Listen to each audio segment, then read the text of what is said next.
for Biden, we have to ignore what he actually said and then like invent like whole new meaning there. You mean like peacefully and patriotically that you invented that was a way of saying attack and that's the insurrection? Hold on. That was an hour-long speech. He called to fight like 10 times in this speech. Why would I take the one time where he says, I know you'll be marching down to the Capitol, where they all happen to march down to the Capitol and then engage in a riot? Was that a coincidence? And you can find every political leader on the left and the right saying fight, fight, fight, fight, fight. You can find video montages of them saying fight and fight. He said, we're going to fight for our rights. That's not saying go in there and blow up a building or kill people. Give me one other time where they have called for a massive amount of people to go to an area knowing that there was going to be no, not peacefully and patriotically. He said peacefully and patriotically. Oh, so what? All of them misheard the message? No, what I'm saying is first. No. How did a riot happen if that's what he said? Did they are all of them too stupid to understand English and they just happened to engage in a riot? Explain how that happened. First and foremost, you're not going to explain it. You're just going to keep dancing around it. No, I think some of them got violent and that they shouldn't have gotten violent. Does that mean that he's telling them to get violent? So it was a coincidence. No, it's not a coincidence. So what happened? So he sent them down there, and the people that he riled up and sent down there, they got violent. Why? What does that even mean? I don't understand the words. Now the English language fails you to describe the most obvious thing in the world. What is when he says go down peacefully and patriotically? He didn't say go down peacefully and patriotically. You're inventing words. He said, I know you'll be going down there soon and peacefully and patriotically making your voices heard. So what part did I make up then? He didn't say go peacefully and patriotically. He didn't say that. He never ordered anybody to be peaceful. He said so, and you talk about how he said fight 10 times, and he said one of those times is he said, "Oh, this." He said you got to fight like hell, or you're going to lose your country. Yeah, you got to fight like hell, or you're going to lose your country, which is the exact same language that we've heard from Hillary Rodham Clinton. We've heard that from Schumer. We've heard that from Obama. We've heard that from every so then political can I find leader there from people Biden. Marching down to a federal building to stop an election? Why is it that when he says fight like hell, because of this context, all of a sudden he's starting insurrection? Because after he said it for the first time in U.S. history, we had to delay the certification of our vote because he was trying to overturn the outcome of the election. And there's no other example of that happening. When he's trying to ensure, I'll tell you right now, the reason MAGA is there. The reason MAGA is there is because he called them there because he lied to them for over a year that the election was false. For over a year. The election happened 2 months earlier. Yeah, and 12 monst before that, he was saying mail-in ballots are going to be rigged. Oh, that was the same thing that Jerry Nadler had said and that Chuck Schumer had said, and everyone had said that mail-in ballots were the most distrustable The difference is that when Democrats made that contention, they were doing it to state bodies that then ensured the integrity of their machines. One of the big criticisms prior to this that gets cited a lot is Democrats saying, we're not sure if we trust the way that these machines work, so all of them were disconnected from the internet for the elections. They weren't able to be accessed online. They were saying things. There was not a single thing that Donald Trump ever said to make mail-in ballots more secure.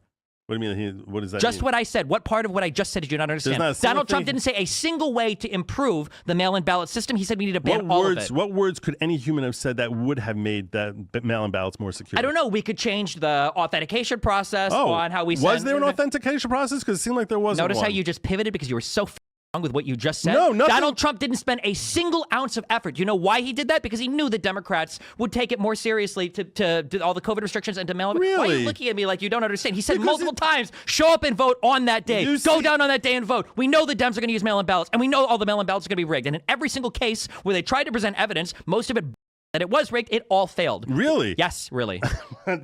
Most of the cases every case that they brought in that showed BS, first of all, that's not true. As more and more time is going on, we're actually finding more evidence. That is absolutely not true. That is 100%. Second statement to qualify you for antipsychotics. You're delusional. That is not true. Really? We have never found evidence of widespread voter fraud or anything enough to be outcome determinative. You just changed outcome determinative. All of a sudden, we're just introducing, widespread, outcome determinative. Because that's the only voter fraud that matters, not my grandma might have written her name wrong. Or do you acknowledge that Donald Trump was trying to direct his DOJ to lie to states about investigations? Do you think that's? I wasn't there. What are you referencing? When Donald Trump was telling his Department of Justice that I need you guys to send letters out to 7 different states saying that we found a lot of evidence of voter fraud. So I think he got frantic down the stretch there. I think a lot of things he frantic. Did, I think a lot of things he did there are things he should not have done. So then, would you agree that they were? Would you agree that they were authoritarian in nature? I don't know. I wouldn't call that authoritarian. No, I wouldn't call it authoritarian. Okay, so when the it's authoritarian if there's punishment. If there's punishment if you fail to abide by it. What punishment came to anyone who failed to abide by something that he had? Authoritarianism is only when punishment.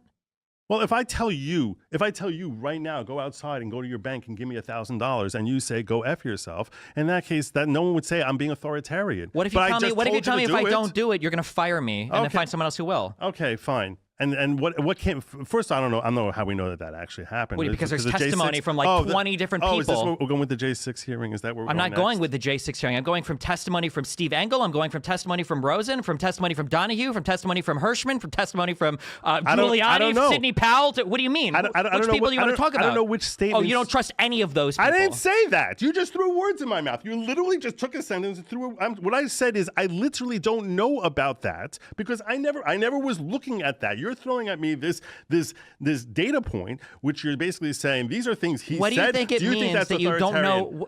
I'm saying is I was not following that element. You don't care about the fact that the president of the United States tried. You had all these things to say to Merrick Garland, but you don't care that the president of the United States trying to order his DOJ to lie to states for the outcome of an election. I wasn't there for that. When did this come out? It was part of the whole J6 committee. The J6. Oh, that's what it is. See, yeah, I didn't follow the J6 committee. Okay, because you don't give a fuck about the integrity of the government of the election. So when you say Merrick Garland is corrupt, your words are hollow and meaningless. They don't mean anything. What I'm saying is I didn't follow anything on the J6 committee because that started. It was because it was attacking committee. Daddy Trump. It was He's your cult leader, committee, and you feel bad and weird when they're attacking Daddy cult leader. You think this is being clever when I established early on here that there's a lot of things he says and does that I disagree with, including things he did and I've between debated November. Hassan and other people that use this weird tactic. I didn't agree with it. I'm not asking if you agree with it, if you like it. I don't know why you're even giving me that opinion. I'm asking how you feel about it in terms of authoritarianism or legality. This is the jump that you did. This is you're not following you're basically trying to jump from one thing to another,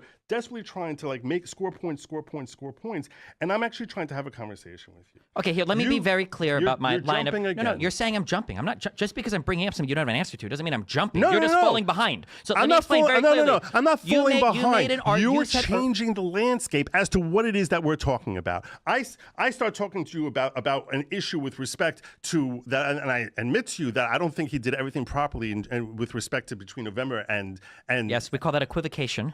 That's not equivocation. It's equivocating. You call that authoritarian. When I say he's doing something authoritarian that is breaking the law, probably should be correct, and you say he did some things that were kind of... That's called equivocation. No, I'm not equivocating. I'm saying the issues that you're bringing up, I don't even know anything about them. Why do I know about them? Because I didn't watch January 6th. Then you use that as a basis to try and attack me and saying I didn't watch January 6th instead of asking me, why didn't you watch J6? And you come to what you have to do to try to win a point is you want to try and say, oh, you didn't watch January 6th because it was attacking Daddy Trump. You see, you're trying to characterize and label me and put me in a box. I am jumping. You're right, because I understand you're going to say I didn't watch J6 because that committee was put together in an illegal manner because Pelosi didn't include people from the Republican Party in a proper way to put together a committee. I know all the dumb talking points. You're again. Tell me what I'm wrong about. Tell me. Okay, then tell me why it was illegal. Go ahead. Okay, tell me where you're going to go. Tell me where you're going to go. What I'm saying is there's no cross-examination.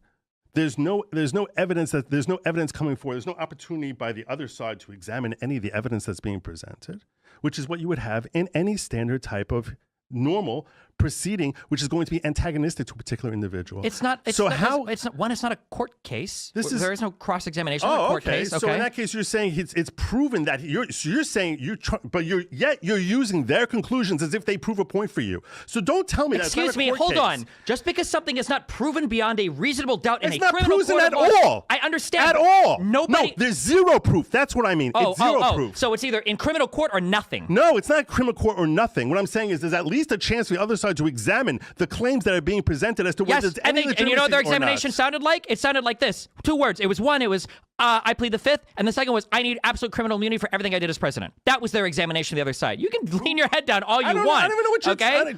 Because you're again. Now you're trying to find some sort of way of legitimizing the J6 thing. Even though, do you disagree with me that there should be a right to examine the evidence? There was. Pelosi gave an opportunity for 5 conservative members to join that committee, and they said no. 5 that she would choose. No, that's not true. She didn't let Jim Jordan on there. She denied 2 of the 5 picks. Why? 3 would have been allowed because they were directly implicated by that investigation. Oh, were they? Yes, they were. How could she know that before there's a committee to actually conduct the investigation? Because you guys are so fucking shameless. You did it all out in the open and in public because people like Jim Jordan are literally publicly trying to circumvent our electoral process. It's not hard to figure it out. Jim Jordan was publicly circumventing our process. Yes, when they were saying things like, we will join you in Congress to resist the certification of the vote, and we will join you in trying to make sure that this election isn't certified by Pence via the ECA or whatever. Yes. You mean like what happened in 2016, right? Really? Yeah. I'm sorry. Who objected? Who objected? Who objected? Nobody did. Nobody did. They talked about it, but you have to pair your objections with one person in the Senate and one person in the House, and there was no formal objection process, which never happened. So that comparison was you. Why is that BS? Because there was no paired senator or representative to actually put forth a formal objection to the certification of that vote. It didn't happen. Okay. So and your point as far as that there wasn't an effort for them to try and step in the way of it? Or there wasn't an effort coordinated by the sitting president to circumvent the outcome of the election like there was with this one.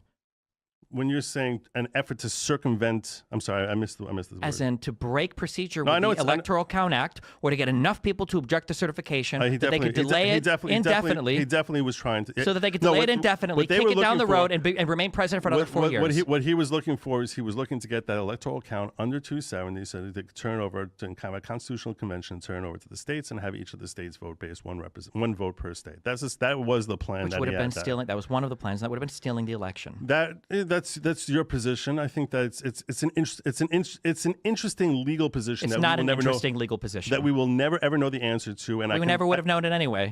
We never will, because there was a new law that went into effect because apparently the Democrats were afraid that Mike Pence actually had the authority. That's strange because Mike Pence didn't feel that way, yeah, and neither did Trump or anybody else. Nobody felt like he had the authority to do that. Really? Apparently Eastman thought he had the authority. No, to do he didn't. That. That's why he said. That's why when somebody references the Constitution when they're talking about a law, what they're telling you is they want to break the law because they think it's unconstitutional, which is what I don't know where these confusing looks come from. Because when you say, I don't even understand that phrase, because if I say you have a First Amendment right to spout idiocy, that doesn't mean that I'm referencing the Constitution, and I'm not saying that you can break the law. That's why I don't understand. If you're referencing a law and saying, I think that this law is unconstitutional because you've got a constitutional right to do this, you're breaking the law. The wording in the documents in both memos was this is where we're going to break ways from the ECA, which was the law that dictated how the election worked. ECA doesn't worked. dictate law. This is a mistake that you're making. ECA was a law. The ECA was a law. ECA establishes policy. That's not law. There's a very there's a very significant distinction between policy and law. And I think this is where you're getting a little bit confused, respectfully, because it doesn't make sense to just sort of read in here. I'll ask you right now, if in fact Mike Pence did not have the authority to do that, why would the Congress... This is not a real argument. Why would Congress... Congress can pass laws for any number of reasons. So why would they pass a law? Argument. So you knew where my argument was. So you're telling me... I already know what your argument was. Yes, so it's the same defunct argument, because the counter that I have is so much stronger. You're saying, why did they pass a law to clarify language for something that might have been hazy or whatever? Then my question would be, if the language was so hazy, then why did Eastman and everybody else feel like they had to break ways with the ECA in order to do something? Because it had never happened before. No, because they wanted to break the law. They wanted to part ways. Well, hold on. I'm sorry. Your argument is even self-defeating. You said that they changed the language of the ECA. Why would that matter? It's just a policy. It wasn't the ECA. No, they codified. There was a law they tried passing. They actually did pass. Wasn't the update they made to the Electoral Count Act? They passed a law after 2021. Amending the Electoral Count Act, which is the same thing that Eastman wanted to break ways with, but I thought that was just a policy, so why would they even need to change it? Well, it's actually an interesting question. It's not an interesting question. It was obvious what was going on. They were trying to break the law to entrench Trump as president for another 4 years against the actual vote. I appreciate that, Destiny. All right, bye. Remember to hit that like and subscribe, and don't forget the notification bell so that my videos show up right in your feed.